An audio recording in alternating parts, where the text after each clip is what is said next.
Consensus is your elbow's okay. How does it feel for you? Oh, it's fine. Swelling went down, so no worries. Didn't have to do any draining or anything? Nah. It's not throbbing at all? It's still like kind of a bruise or throbbing pain? It's sore just because of the impact, but it's, I guess the spot it's at doesn't affect the range of motion, so I can shoot and dribble and do all I need to do.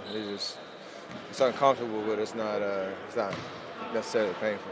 Have you watched the replay of that a few times since then, or no? I saw it once. Not a lot of help. That's all I say. Did you recognize the team owners? I did. It was right between him and his wife. I think I stepped on her chair. I don't blame them. They're the first responders. It's kind of coming at them pretty quick. The row behind, Mr. Fab's there, and everybody to his left. I want to do like a crowd surfing kind of deal, like at a concert, but they weren't ready. Did you see the guy taking pictures of you? Yeah, I need that picture. That'd be something to remember. Kind of disappointed he took that moment to document it, if you will. So took a picture of me, took a picture of I think Draymond or Andre, who were behind me on the court. So he was taking in the moment. Does it cause you to reevaluate whether you would do the same thing next time? I mean, for the most part, those are split decisions. You don't really weigh the options or the risks really when you're chasing a loose ball.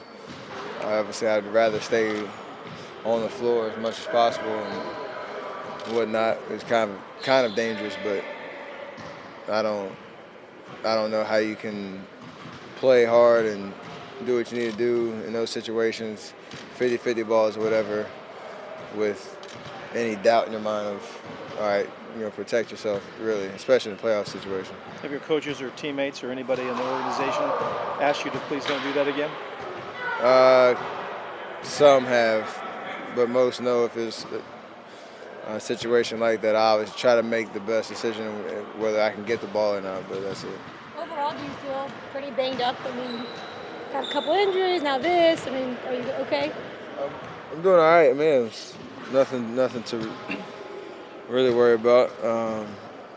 It's nice to have 3 days in between to get your body right, but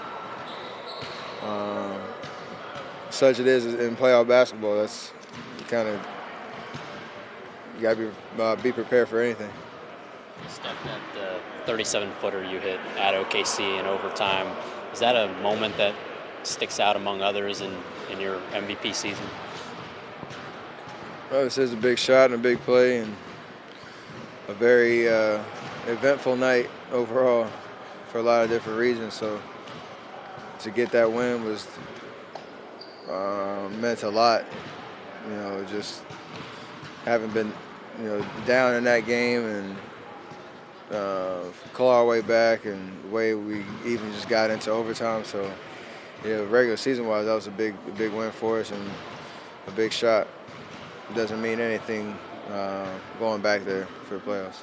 What's the benefit of the sleeve on the elbow? Is that just compression, just to make sure I can get shots up and not have any swelling. So that's it.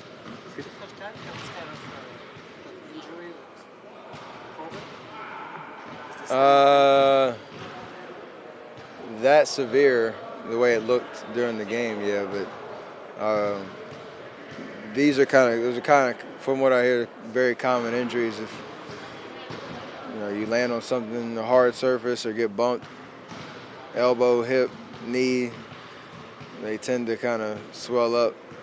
They don't cause any problems mechanically or whatnot, so you can still use, I can still use my arm, do what I need to do. It just looks ugly and it's a little uncomfortable, that's it. Could you talk about how to guard KD? Who? KD. Wrong person to ask. I don't really guard him that much. But you got to stay tight on him and make him just make tough, or take tough shots. He'll make some of them, but he's 7 foot with a handle and can shoot and has range.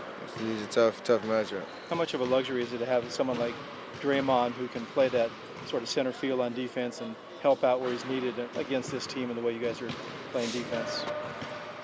I mean, he's done it all year. It's just a different scheme now. So it's the same concept. It's just he's in different positions that can be more aggressive. So his IQ is great enough that, you know, whatever lineup they throw out there, he can find a way to impact the possession.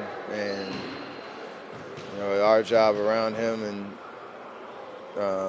anybody that's out there on the floor is to, you know, try to keep guys in front, communicate and switches and any actions they run, and then you know, just have multiple efforts on every single possession. Do you actually feel him coming up to give you help at times, depending on the situation? I hear him. He's always talking, so that's the biggest. That's the biggest thing. That's where, you know, on the defensive end, that's communication, and if you can hear him before the play actually happens, you know where to send the guy or where your help's coming from. He's not sneaking up on people then, huh? No, there's no time for that on defense. Speaking of defense, after Game 2, you guys said you were more active defensively than you were in Game 1. After watching tape, what stood out to you? We just had less breakdowns. The first Game 1, we had too many situations in pick and rolls where we sent to the wrong guy, left the guy wide open. That's a threat. We rotated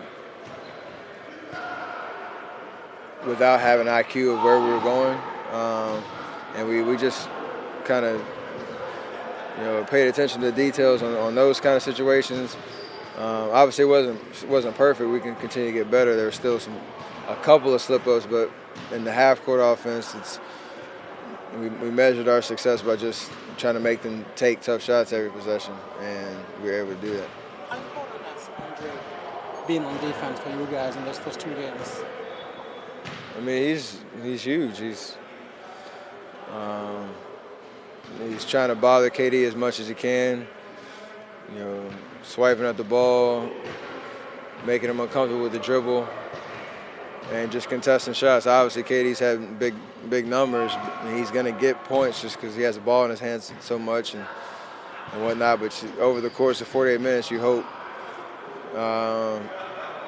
that he can wear him down as much as he can, and we have to help him, you know, behind him on the defensive end. How big of an influence has he been on you guys since his business started? I think he's been, I wouldn't say undervalued. I think people know how much of an impact he has every single night, whether he has 4 points or 20 points. When he's out there, he has a presence as a playmaker on both ends of the floor. So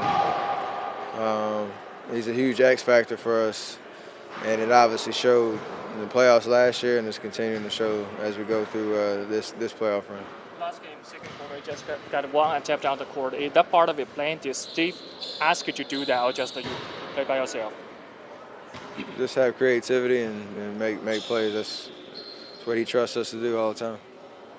So after Game 1, you said you had so many quick shots. You know, how will you do? You know, how will you avoid in Game 3?